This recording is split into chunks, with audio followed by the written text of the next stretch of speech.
So, all right. There was this woman who was the customer service representative for a car rental company.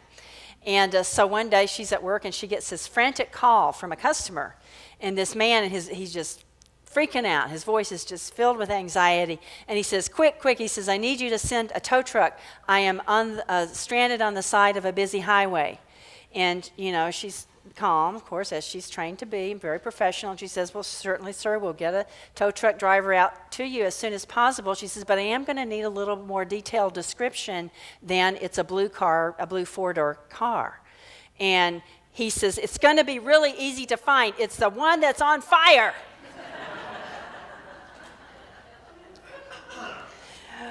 Have you had that experience? Anyway, okay. Fire gets your attention, doesn't it? It surely does. Fire gets your attention.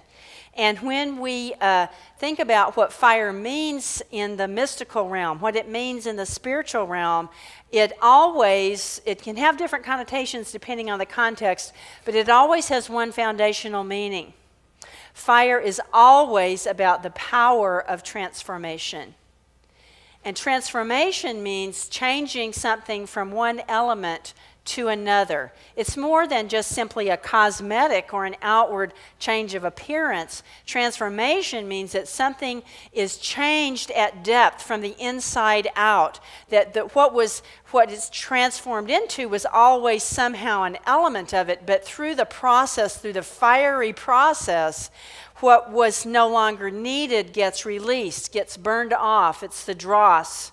And what is the truest of that situation or of that element then comes forth. So transformation is always somehow about letting go of what is no longer needed and releasing that and burning that up, when we're using that image of fire, and bringing us down into the truth of what is the most true and what is the most real. That's what spiritual growth's about, right? Have you noticed that in your own life?